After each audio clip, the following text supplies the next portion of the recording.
Quisiera iniciar esta pequeña conversación con ustedes dando las gracias, número uno, a el Colegio de Abogados y Abogadas de Costa Rica, a su junta directiva, principalmente a la Comisión de Derecho Civil y Mercantil del Colegio, a don Álvaro, con quien comparto mesa, por esta invitación que me hacen este día. Un saludo a las filiales que están conectadas mediante el uso de la videoconferencia respectiva.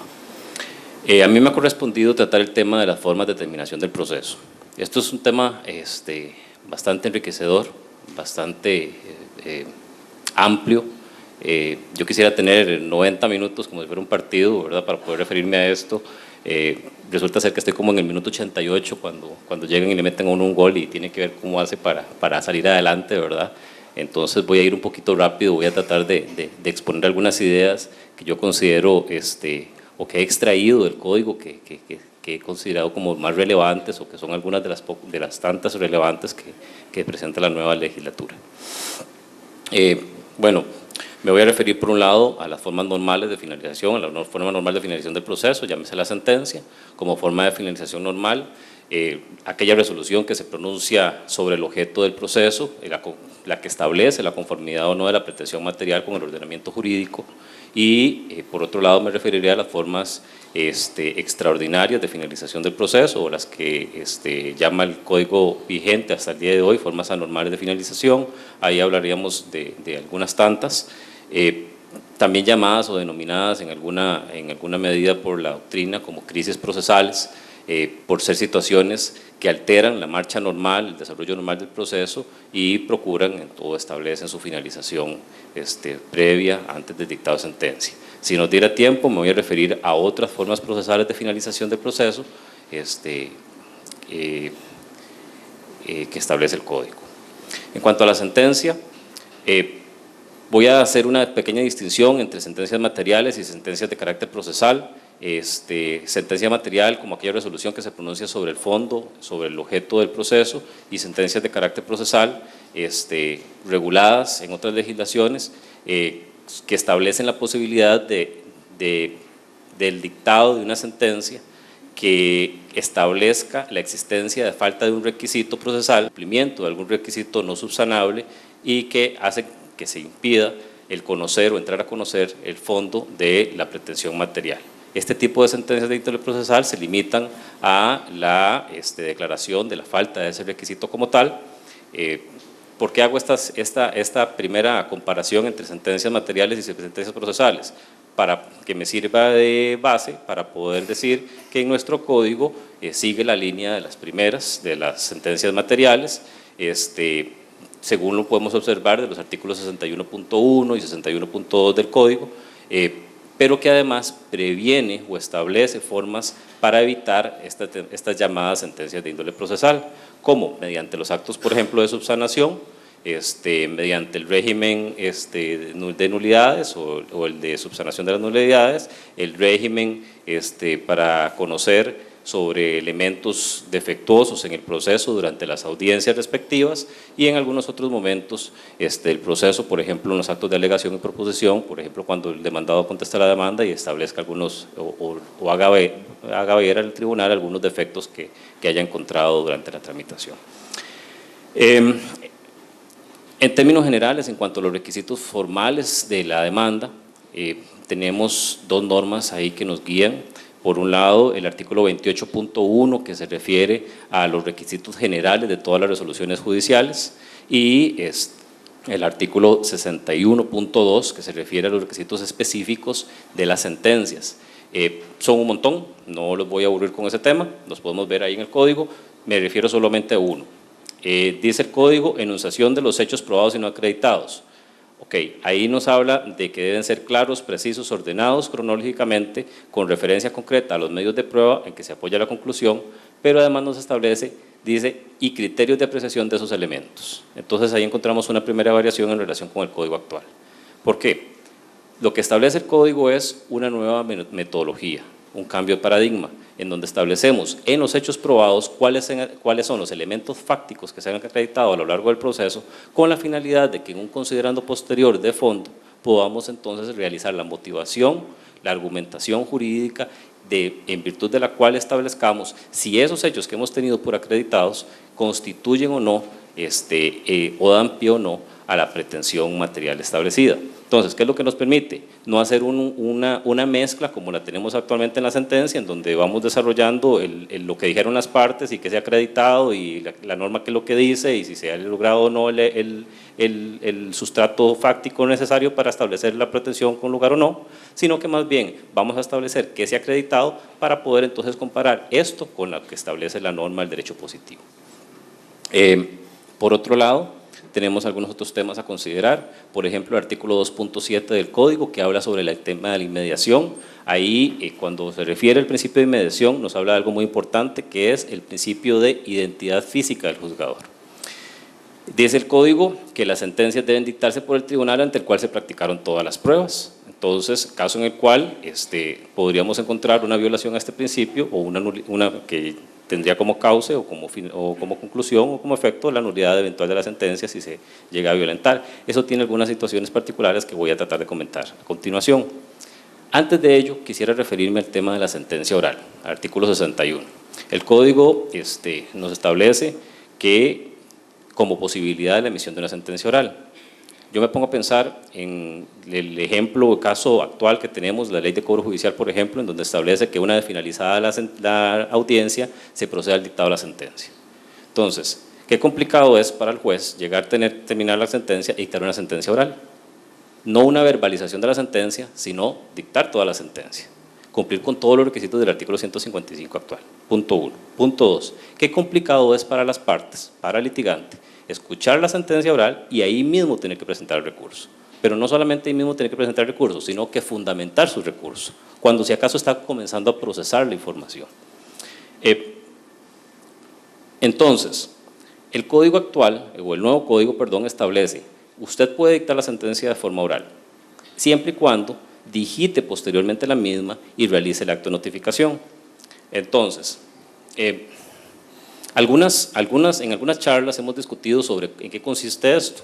Será entonces que yo tengo que llegar, agarrar conforme al artículo 61, dictar toda la sentencia integral con todos sus requisitos, ahí de forma verbal, y después alguien que me la transcriba o después yo mismo transcribirla. ¿Será que las partes tienen que recurrir ahí mismo? Si es que tienen que recurrir ahí mismo, ¿para qué el acto entonces de transcripción y notificación? ¿Será para consignar ahí nada más el acto que se llevó a cabo? Tenemos otra situación particular, que es el tema de recursos, el tema de qué pasa si yo cuando dicto la sentencia, comillas, metí las patas, dije algo que no tenía que decir y no es coherente lo que dije con lo que dije en el o lo que dicté en el por tanto. Esto me establece, me crea a mí entonces algunas salvedades o algunas consideraciones en relación con el tema del dictado de la sentencia oral. Primero, por ejemplo, si me dice el código que tengo que digitarlo posteriormente y notificarla, entonces ya yo tengo que tener un acto previo en donde ya tengo una elaboración previa al dictado. Y si tengo esa elaboración previa, entonces mejor la dicto de forma escrita. Uno. Si tengo que notificarla después, es para que las partes puedan ejercer su derecho de defensa, para que puedan conocer la integridad de la misma. Y es ahí, a partir de ese momento, cuando se van a poder referir a la resolución dictada. Por ahí se ha dicho también que podría ser que ese dictado de sentencia se refiere únicamente a la parte dispositiva del fallo. Pero si yo le dicto la parte dispositiva, la parte más bien se va a ir o molesta o alegre por lo que yo le haya dicho, sin conocer los motivos por los cuales yo haya dicho eso. Entonces también me crea una situación ahí incómoda. Hay un tema también que me inclina a mí a pensar en el tema del dictado de la sentencia oral o escrita, que es el tema de economía. Por ejemplo, si yo opto por dictar una sentencia oral, yo tendría que convocar a las partes a una nueva audiencia. Hemos estado hablando del tema de salas de audiencia, de economía, de buscar espacios, que aceleremos los procesos, que los resolvamos rápido. Si yo tengo que estar convocando audiencias para dictar las sentencias, entonces esos espacios van a ser ocupados. Y si son ocupados, los procesos evidentemente se van a atrasar un poco más. También el tema de la inseguridad que les mencionaba anteriormente, si yo llego, no es lo mismo que yo esté hablando con ustedes a que yo lo haga por escrito. Probablemente si lo hago por escrito, voy a releer lo que he escrito y me sienta más seguro al hacerlo. Hay un tema importante a considerar. ¿Podría alegarse nulidad, por ejemplo, por no dictar la sentencia oral? hablo del artículo 2.6, violación al principio de oralidad. O podría alegarse nulidad por violación al artículo 2.10, publicidad. No realicé el acto final del dictado de la sentencia del proceso frente al público. Entonces, yo ahí consideraría, les pediría a ustedes que consideren el artículo 32.1, que es el que se refiere a la nulidad, y puntualmente cuando habla de indefensión. Entonces, existiría indefensión si yo no tengo todo el público acá para dictar la sentencia y la dicto en forma escrita, o existiría violación al principio de oralidad cuando el propio código me establece la posibilidad de dictarla en forma escrita. Eso lo podemos comparar, lo podemos compaginar en virtud o en relación con el principio de inmediación. ¿Hay alguna afectación al principio de inmediación, por ejemplo, cuando yo no realizo la actividad de forma oral de dictado final de la sentencia? Otro tema importante ahí en el dictado de la sentencia, no sé cómo voy con el tiempo, todavía me queda. Okay. Voy a correr un poco más porque no he terminado con la sentencia y me queda un montón más. El plazo de la sentencia, 5 días o 15 días, si es un tema complejo. Pongámonos a pensar. Yo tengo con el 50.6 un plazo de liberación de 2 días, pero si es complejo, de 5 días. Pensemos que es un asunto complejo. Tengo 15 días para dictar la sentencia, pero tengo 5 días para deliberar. Duramos los 5 días deliberando. Al 5.º día deliberamos, llegamos a una conclusión, tengo que redactar la sentencia, pero no solo redactar la sentencia, tengo que circularla entre mis compañeros. Cada uno de ellos ocupa un tiempo para revisar lo que se ha escrito. Aparte de esa revisión, podrían devolverlo con notas, aclaraciones, modificaciones. Mientras se hace todo eso y se manda a notificar, ¿cuánto podría tardar? Entonces ahí nos podríamos entonces a pensar si el acto de emisión es cuando ya hicimos la votación, cuando ya alcanzamos la decisión sobre el caso, o bien es hasta que se emite formalmente el documento. Otro tema ahí importante es el 60.1 en relación con el tema de las imposibilidades. ¿Qué pasa si algún miembro del tribunal se incapacita o sufre algún problema? El código dice que aun cuando hayan dejado de ejercer sus funciones tienen la obligación de comparecer al dictado de la sentencia, de participar en la votación, de deliberación y votación. Entonces ahí tenemos algún tema particular, por ejemplo, ¿qué pasa si la persona renuncia? ¿Cómo obliga el Poder Judicial a esa persona que llegue a participar en eso? ¿Qué pasa, por ejemplo, si la persona está incapacitada? Si la persona está incapacitada, tenemos un reglamento de seguro de salud que nos dice no puede ejercer trabajo. Entonces ahí tendríamos un inconveniente de índole jurídico. Uno podría decir el código es posterior, modifica toda esa normativa y se prevalece en relación con que debe participar el juez que estuvo en la audiencia. Podríamos decir que no, son situaciones particulares que se presentan. Imposibilidad sobrevenida del proceso, ya cambiamos de tema, vamos a las formas extraordinarias. Tema importante, son situaciones que sobrevienen fuera de la tramitación del proceso por determinadas situaciones que hacen desaparecer alguna de las situaciones materiales del proceso, llámese partes, objeto, causa o por imposibilidad del objeto jurídico que se trata de constituir.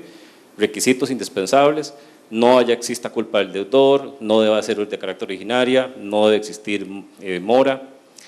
Supuestos, por ejemplo, cuando la persona fallece y no opera la sustitución procesal, caso del usufructo, por ejemplo, cuando la cosa perece o se encuentra fuera del comercio, por ejemplo, por desaparición de la causa, por ejemplo, cuando se declara la falsedad del título que dio origen al proceso, tratándose de un monitorio dinerario, entre otras cuestiones.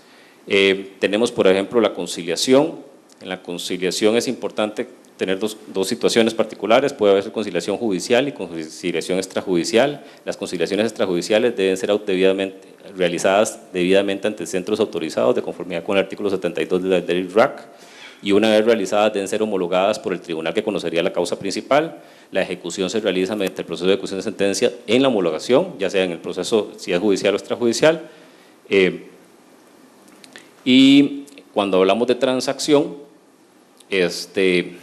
se trata de un negocio jurídico, debe cumplir con todos los requisitos inherentes al mismo, los requisitos formales y materiales de cualquier tipo de contrato. Debe adicionalmente considerarse el tema de los requisitos formales del mismo, según la situación particular. Tenemos la renuncia al derecho. Esta renuncia lo que establece es el ejercicio del derecho de disposición sobre un derecho particular. Considerar el artículo 53, no todo derecho puede ser objeto de renuncia, existen derechos potestativos, pero también derechos indisponibles o irrenunciables, por ejemplo, la patria potestad, el derecho a la vida, a la salud, entre otros. Consecuencia, no poder interponer un juicio posterior por la misma situación, dice el código, mismo objeto o misma causa. Entonces, yo pienso en lo siguiente, ¿qué pasa si yo por una causa demandé únicamente sobre una situación particular pero no otra? Por ejemplo, ¿qué pasa si yo establecí un proceso de ejecución forzosa pero no de resolución contractual y renuncio al derecho en relación con ese tema de la ejecución forzosa? El código me dice, yo no puedo seguir persiguiendo el mismo objeto causa, entonces ya per se tendría la causa por fuera o me impediría poder plantear un nuevo proceso en tesis de principio. Satisfacción procesal, importante, el código establece que puede ser que deben ser las partes las que aleguen la satisfacción procesal. Me pongo a pensar qué pasaría, por ejemplo, si es un tercero el que paga, que se trata del pago de un tercero, por ejemplo, ¿cómo lo alega ese tercero? Podría haber una discusión en relación con ese tema. Finalmente, ya para acabar, desistimiento. El desistimiento tiene ciertas distinciones en relación con el proceso ordinario, por ejemplo, el tema de que si hay contestación se requiere la aceptación del demandado,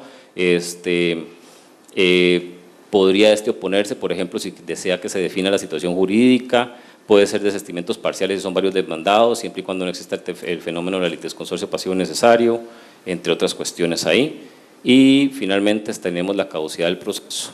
Aumenta el plazo a 6 meses, establece ciertas reglas particulares, también establece cuándo no procede, en procesos no contenciosos, porque no se trata de una demanda, en sucesiones por el interés público, porque no hay una contraparte, porque el perjudicado es los mismos involucrados ahí, en monitorios y ejecuciones cuando no haya embargo, en ejecuciones recordemos que en aquellas ejecuciones que dependan de una sentencia posterior de la etapa de ejecución y en los monitorios cuando haya embargo. Entonces tenemos dos tipos de monitorios en la nueva normativa, monitoreo horario, monitoreo arrendaticio. El embargo procede en el monitoreo dinerario. El monitoreo arrendaticio lo que tenemos es la retención de bienes y tendríamos que considerar ahí eventualmente la existencia de la medida cautelar.